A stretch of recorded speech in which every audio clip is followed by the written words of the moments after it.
Hi, my name is Jamie Bader. I'm going to be your host. Welcome to Fight Me. Today, we talk about the generative future as well as default future. What's the difference? How do I get one versus the other? How is it affecting my life? Or do I even notice? So stick with us. We're going to talk about it in depth. Thank you for coming. We're so glad to have you. Let's go.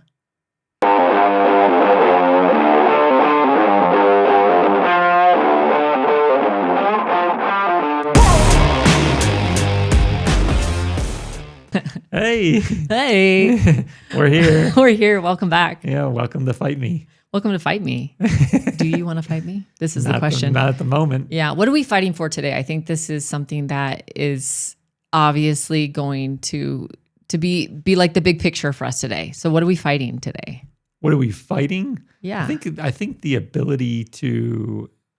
Oh, you mean like what's our topic for the day? Sure. Oh, okay. I think what we're fighting or we're talking about today is the the future, right? And mostly our power to choose. Okay, yeah. So that is one thing that we want to focus on today, and I'm feeling like this could resonate with some of the listeners. I know it resonated with us when we talked about it. Yeah. Something that we were talking about recently, which was the difference between a generative future, a future that we get to choose, and or the opposite, which is like a very much a default future. That's like if everything stays as it is, it's going to be what it will be in the future. Right. And so like, for example, I'm awesome right now. And so in the future, I'd still be awesome. But if I want to change that up, I certainly can. Sure. That default future makes me think of that Mark Twain quote where it's like the definition of insanity is like doing the same things over and over and expecting the different results. Yeah. Is that like Groundhog Day? I guess. It's totally like Groundhog Day. The movie. Yeah, I know what you mean. Yeah. The movie. The movie. It's a classic. It's a classic. Bill Murray is just incredible in that. It's a funny one. It's absolutely funny. Favorite. Yeah, but like you could tell in the movie he was starting to get a little insane. Oh, for sure. And then he started to see the possibility. Yeah. Which was pretty funny. I think it's funny about that. What's funny about that movie is just to see his progression and how he like embraces it. Mm-hmm. Like at first it's very uncomfortable for him. Yeah, for sure. And he gets frustrated. Well, no, and then he goes, fun but then first. He goes through, and then, I think at first he's just kind of like, what's going on for like the first while. And then like, it gives a flash forward and we don't know like how, I don't think in the movie it said like exactly how many days he repeated himself. Oh, I forgot. It did probably. It probably did. But, I think it's just funny that like you can see him kind of embrace like, today is going to be the same no matter what. So I'll just maybe do something that like is so ironic and so out of the box. Yeah, lots of risk. Yeah, lots of risk. Lots of risk, right? Which I thought was actually pretty fun. But then he gets to repeat it the next day as if nothing happened. Yeah, yeah. And then I think he started realizing that like he started to care for the characters or the people that were in his default future, and then it was like. I want to help these people because see what's going on. And so I don't know. I kind of thought I loved the sentimental turn that it had. Again, brilliant comedian and actor. But okay, so in our conversation today, we're talking about like the futures that we get to choose or the futures that we just allow to happen. Yeah, exactly. Like we're on cruise control. We've already set like the speed and we're going to end up exactly where life is going to take us if nothing changes. Correct. Yeah. Right? Yeah. So what comes up for you when you think about that? Oof, a lot of things. Are you where are you living currently? Well, yeah, like kind of like what choices am I currently making? Sure. And how what am I producing in my life right now that like I don't like, but I'm actually like responsible for producing. Yeah. I think that's like number one for me. Yeah. So it's basically like what you're not changing, you're choosing. Correct. And so there's a lot of like, okay, stop and take a look at your current reality right now. Yeah. Is this really what I wanted to choose? Sure. And if it's not, then maybe like there's an opportunity to like trace back times to where you've made these decisions and like, were you in the best headspace at the time? Yeah. Maybe not. Well, I think too, like what kind of comes up for me a little bit is, as we're choosing things, I think one thing that doesn't get said in here is like, doesn't mean that everything is like going to be happy all the time. No. Like I mean, necessarily. obviously. But like, I mean, we get to choose kind of like our mindset. Yeah. And I think we talked about that in another episode. Yeah. A little bit. If we didn't talk about it, that'd be something we certainly will be. We certainly will be. But yeah, I think that's like, is this kind of like also keeping that in mind too, that even though you might not be liking the outcome right now, there's some things that we can still choose the mindset and how we're embracing it as well. For sure. And I think of like in the past for me when I felt stuck. Yeah. And I realized I was making like a lot of decisions to like reinforce my default situation. Sure. And I thought a lot of that included having a victim mentality. Yeah. I mean, like I'll be the first to admit that there's been a lot of transformation in my life the last, I would say, 3.5 years specifically, like Sure. like a real high. You're like, yeah, babe. and but I felt it. And the first thing for me that was actually I was made aware of, apparently it was a huge blind spot. Makes so much sense now. The why was I felt like a victim. Yeah. I was a victim to my circumstances. I was a victim to like where I was. I thought there had to be someone to blame. Like it couldn't be my fault because I was making all the right choices, right? Yeah, right. I mean, like I'm walking like high here. I'm fine. And this person's not doing it right. And that person's not doing it right. And, like whatever. Sure. And that kept me in this cycle of essentially the same future of victimhood, blame, giving my power away essentially. Yeah. So yeah, I mean, that was something that I remember thinking back of when. Yeah, I think that's one of the things that you said there like really resonated with me in that, oftentimes when we're walking in those, maybe a period of life where it's like we are choosing like what we're like the outcomes that we have, but we also don't like it. It's easy. I think we also get more judgmental of people as well. Well, we tend to default to that. Yeah, I think it amplifies blame. Sure. And so it also feels maybe it's like maybe a little bit of a relief to be like, oh, it's them, or like looking at them. Everyone else is the problem. Everyone else is the problem. Or like you look in on their situation, you're like, oh, I would do it so different. When in reality, you don't actually know that. Right, you probably did it way worse or whatever. I know that was definitely a thing for me is I had to get really clear on what I was responsible for. Okay. And get really clear on taking ownership of my actions. Like you control the life, essentially, path that you want to take. It's not default. It's generative. Like I get to choose. I still have agency in this. And I forgot that for the longest time. Yeah. I mean. And I can say like sitting on this side, like watching you, like your frustration grow. And, like the blame game kind of like spinning out of control. It was like a little frustrating trying to be able to like speak into that. Yeah. Because it wasn't being like received either. No. So I was like a closed door when it came to that. I was like, you can like You're try wrong. and convince that person is the problem. But do you want to know there was someone I had a chance to I was at part of a Gap community training. Okay. And there was someone, I'm going to call her out, G. Marie Jobs. She was training that transformational leadership class. And it was through that class that I don't know, there was something that clicked. Yes. Something that opened up for me. Went off. 100%. Yeah. And I don't know what it was because people probably have been trying to tell me this for a long time, but the way that she said it and she explained it, I was like, what? I get to choose my own results and the results have not been good. Right. And they weren't good at the moment. They weren't good for me. I was not in a great healthy, space. Yeah. I was not in a healthy space. And so I really contribute a lot of my transformation to her work at Gap Community. And there's a lot of great trainers there and we love them and support them. But that was a huge shift for me. Yeah. And I think it was a catalyst as well to, all right, now that I get to pick, let's go. It was like, here we go. Now I get to pick. We're headed on that path. And so I'd be interested in where have you seen that show up in your life? Oh man, where have I seen that show up in my life? I mean, I think a lot of things. I think, oftentimes like, when it comes to, number one, I think I see it like on a work per se level. Okay. I mean, so like we've said in previous episodes or whatever, we have like an NGO.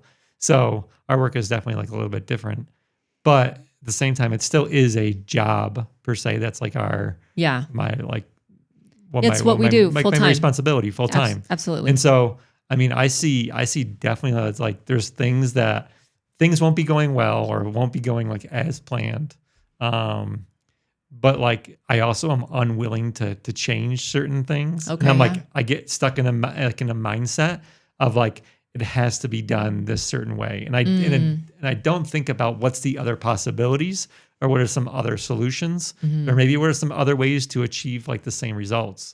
And so oftentimes I have like a very fixed mindset of, or fixed perception of how things like need to go in order to produce the results that I'm desiring.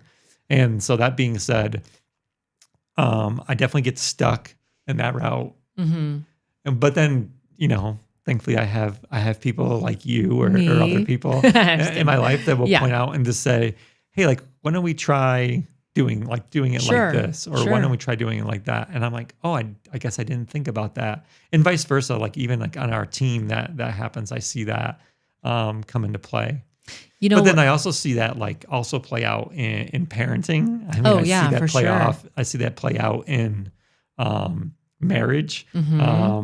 I mean, I think specifically like, there'll be times when like I feel like we're butting our heads up against maybe there's some patterns that we see like in our kids that we want to see change, but I also feel like we're unwilling to change or I'm unwilling to change. We started it and how I'm parenting that. Yeah. And I'm like, well, okay, well, let me take a step back because obviously the techniques or methods that I'm using like aren't working, or it's like not getting through. Exactly. And so also I need to think about, okay, so in order to create the future, all right, or create the response that I'm desiring, what can I do differently in order to generate those results? And sometimes it's like, for lack of a better term, like come down more heavy-handed, or it means maybe I just need to give it like a lot more grace in here and just more kind of like build up, encourage.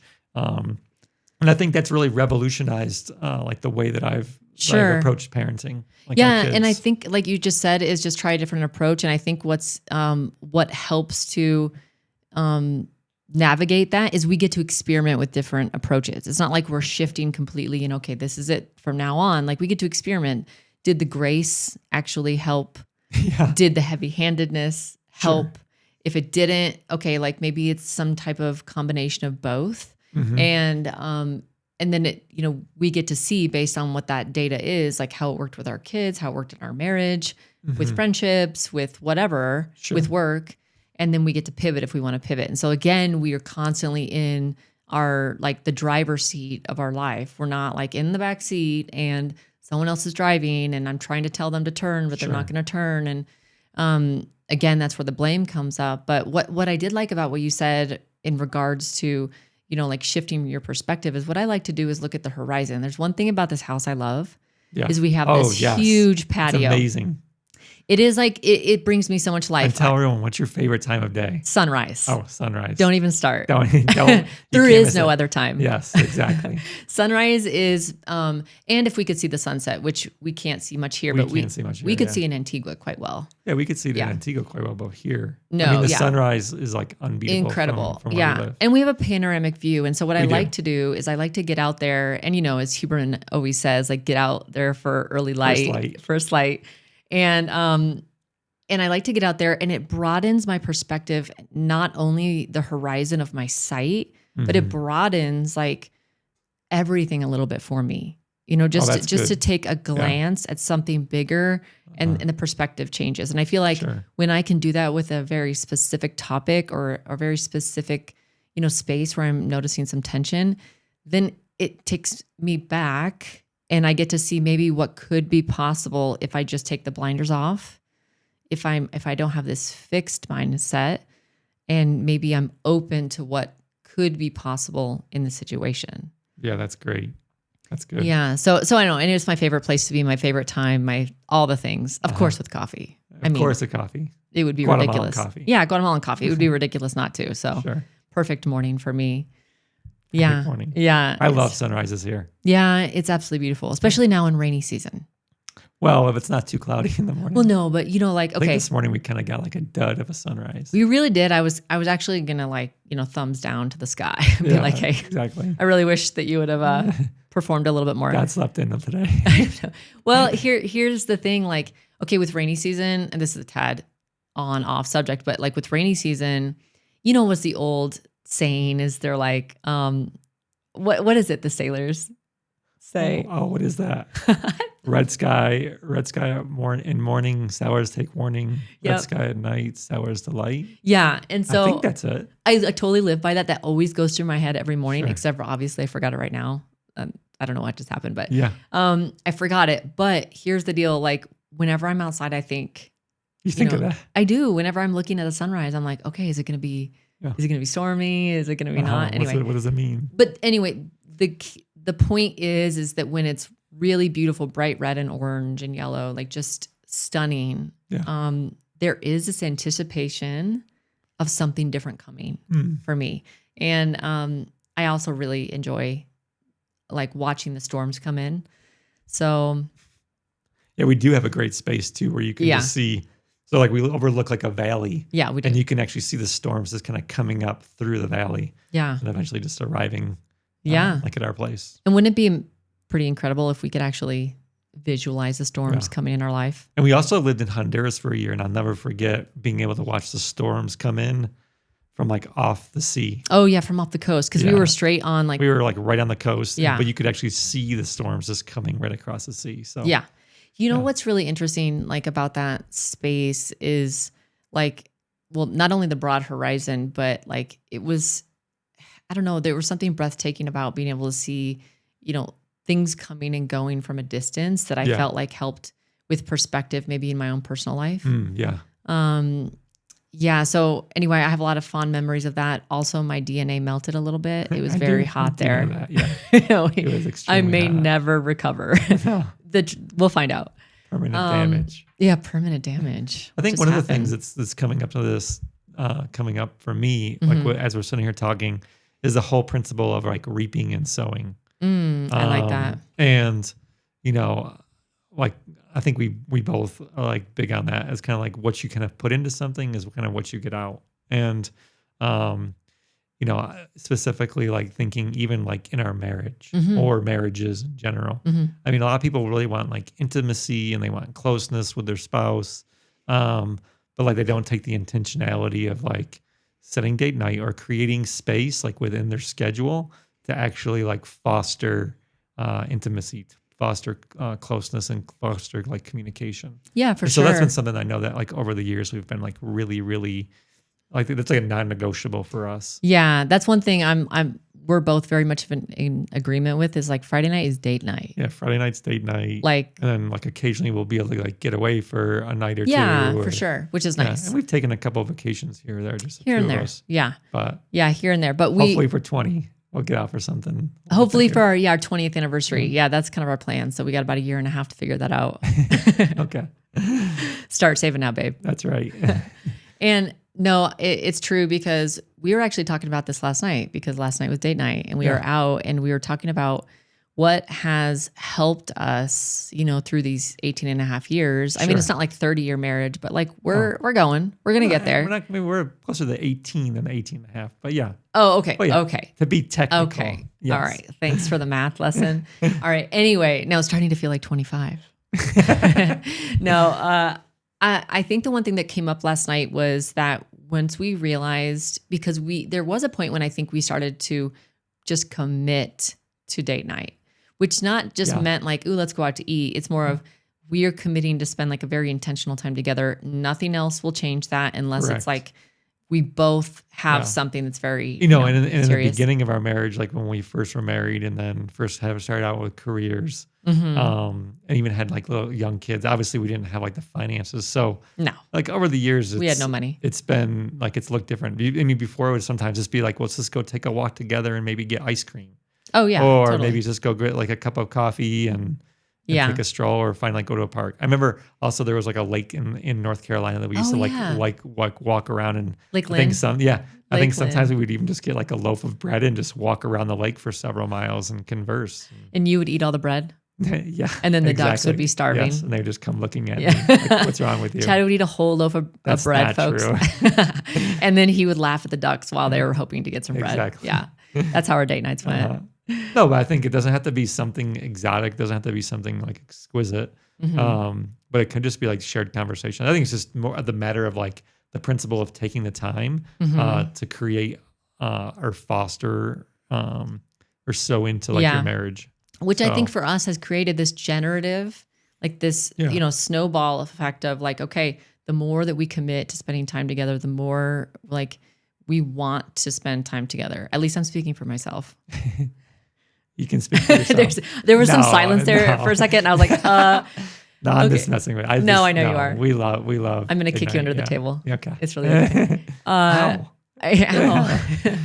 Yeah. Okay. So one thing that we started doing, which has actually been a huge, I don't know, it feels like it's been an added spice to date night for us, is that we start taking these questions with us. Oh, yeah. We bought Esther Perel. She's like a well-known person in the space of like relationships. And she has this, I don't know if it's a game, but it's mostly just like, I think actually there's a game. There's probably a dice with it. But there is. Yeah. Anyway, we decided we just ditched the dice though. We don't follow the rules. Okay. Anyway, we took some cards with us, and there's like 4 different categories, and you mix them all up, and then we'll ask each other these questions. Yeah. And it starts to spark maybe some questions that we wouldn't naturally ask each other. Yeah. Like it wouldn't just come up because we'd be talking about the kids or schedule or I don't know, whatever, complaining. Yeah. I don't know, whatever. I think like it kind of stretches like the outside of the box. It does for us. Yeah, like, we get to see what's possible because of these questions. Like it opens. It's like, oh, I guess I didn't think about asking him that. So it's been a good. Yeah. So they're wild. Some are wild questions. Some are like tame. Some are like super creative. And so and we skip questions occasionally, and we don't answer every single one of them. Yeah, because you're like, ew, cringe. I don't want to like answer that. Yeah. And also, or like nothing comes to mind. Or nothing comes to mind. And just so like our listeners are clear, it's even though we say it's a game, there's not like a point system. So yeah, there definitely is for like our. There's definitely point system. But no, there's not. Don't tell them that. In my mind, there is. But there are couples I'm sure that are listening, or there are people that are listening. And are like, oh man, maybe I'm interested in that game, and but like we're also very competitive.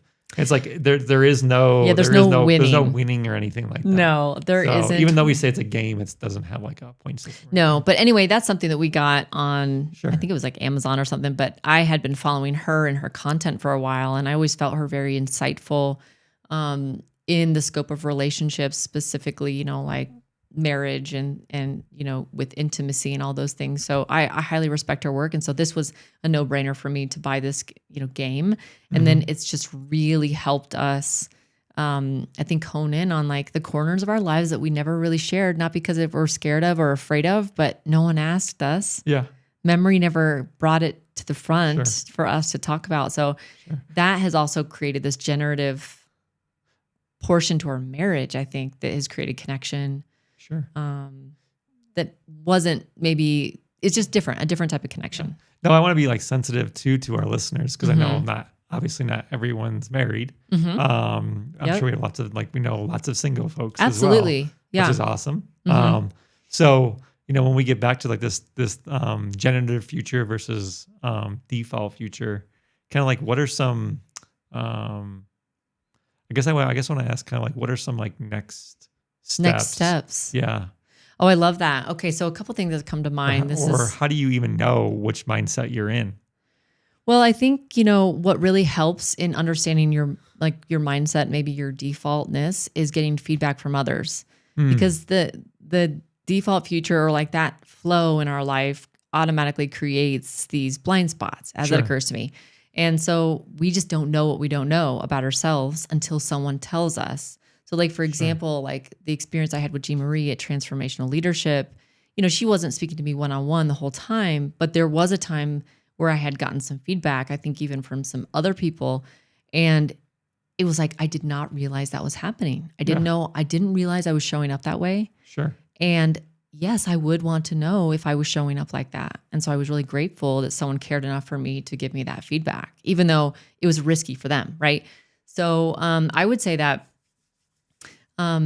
getting feedback from people closest to you, and really trying to be like, hey, what do you normally, like, what would you want to tell me about feedback? But like, let's go an extra step. What would you not want to tell me about how I'm showing up? So like put a little bit more weight on the bar and be like, hey, we like to say the last 10%. Sure. Or you could say the last 1% if you really want to get nasty. I don't know, but sure.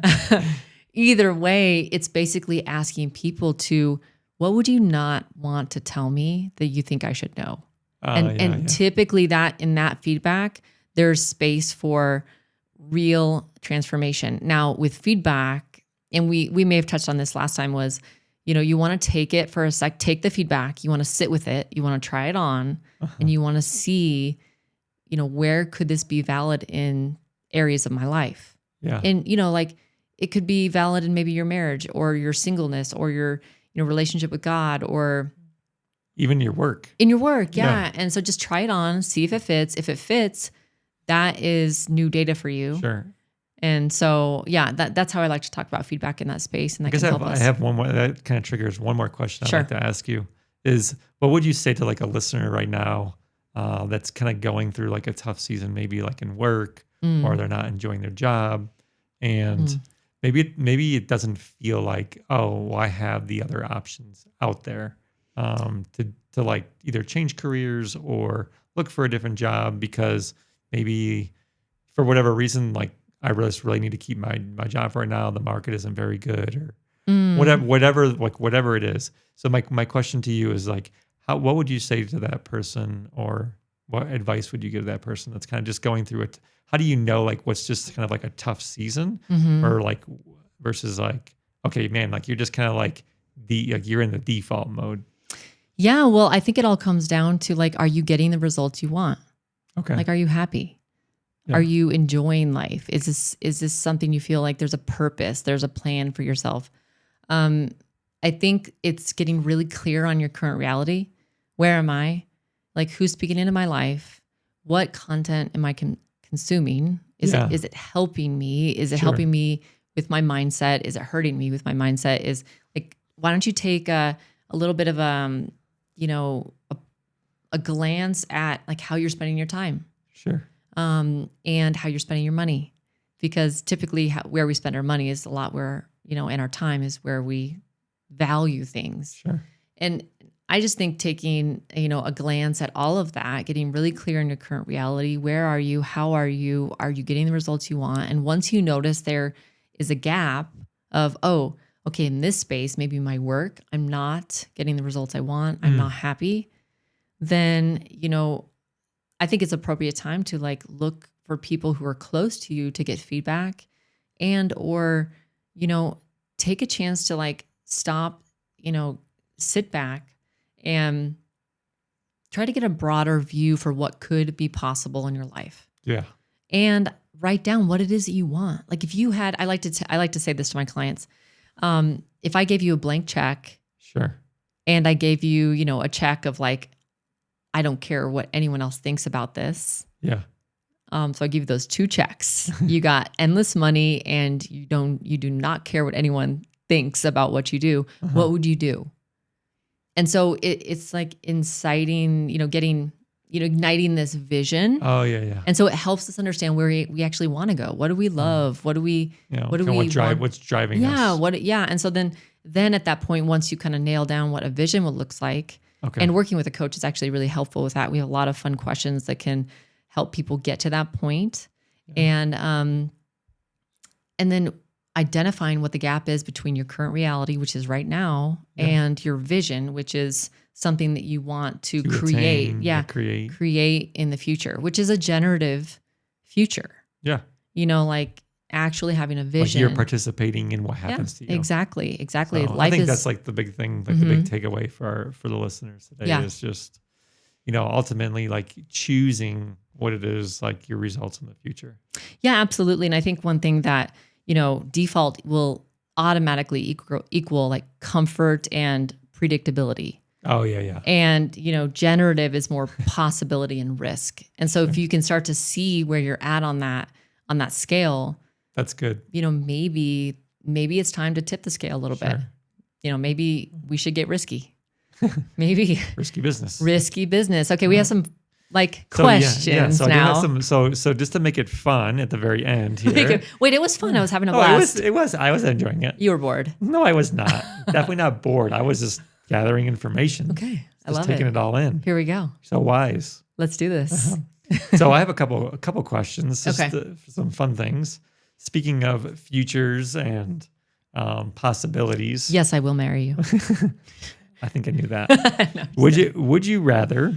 Yes. Would you rather travel to the past to meet your ancestors, or would you travel to the future to meet your descendants? What? Totally my descendants. Totally. Okay. You know, I do know, like, knowing it's in the future, I'm like, okay, I know toilet paper will be there. We will have modern facilities. I feel more comfortable in that. I can't imagine that the bathroom situation is really going to be revolutionized over the next who knows 50 years. The Japanese years. got it down. Sure. Those toilets are legit. Yeah. I mean, just saying. Yeah. If there's one upgrade we could definitely do.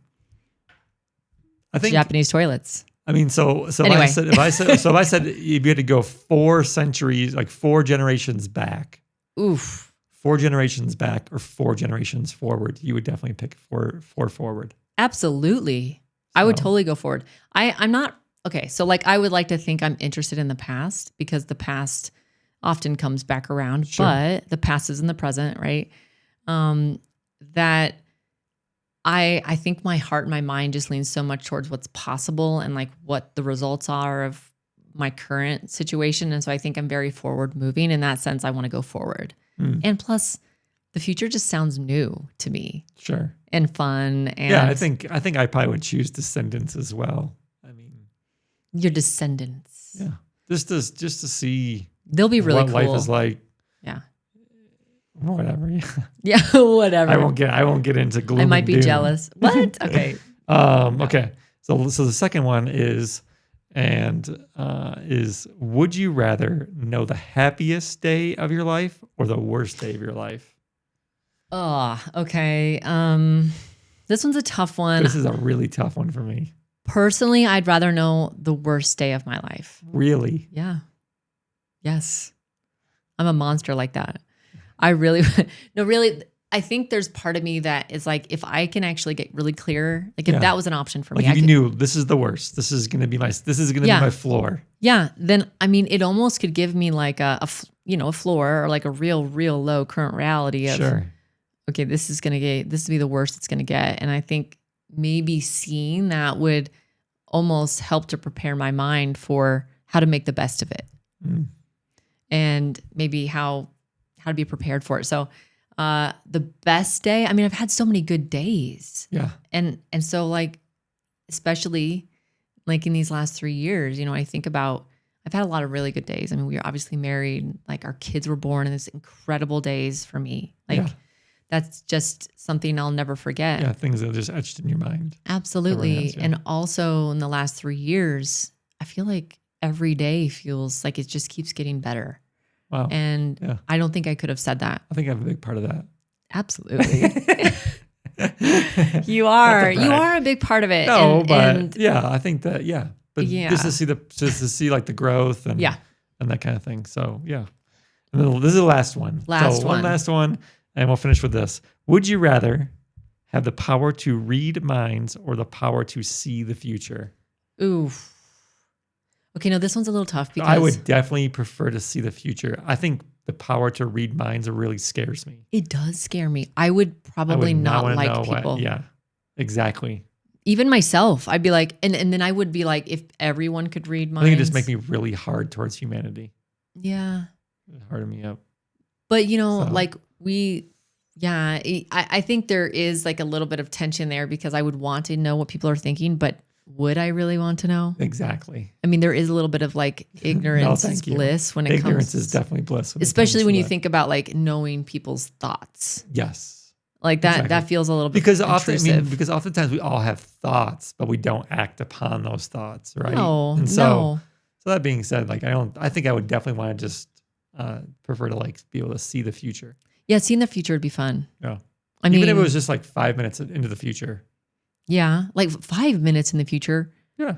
Oh, no. I wouldn't stand for that. I would want something like, I want to know like a year into the future, No, 5 I'm years. just saying, even if it was just seeing 5 minutes in the That future, seems like a I low would ball. still. No, 5 minutes will not do. I will not stand for that. Like, if this question was a legit, like real request, I'd be like, 5 minutes is not going to do it. Like I can guess in 5 minutes what's going to happen. Legit. Okay. 5 years from now, no. Give me a glance. That's what I want to see. Oh, okay. Or maybe for even other people, I would love to know Sure. what their future looks like. Cool. Yeah. All right. So Well, thanks for sharing. wonderful. Yeah, no, Yeah. thank you. I'm really glad that we get a chance to talk through this because I know this is something that's near and dear to our heart. And it came up actually last night as we were Sitting out there, on date night. So until next time, and then Fight me. fight me next out. time. Peace out. If this episode resonated with you, we would love for you to share, comment, or subscribe in this space. It's a no-cost way to support us as we build. Thank you so much for listening. And until next time on Fight Me, cheers.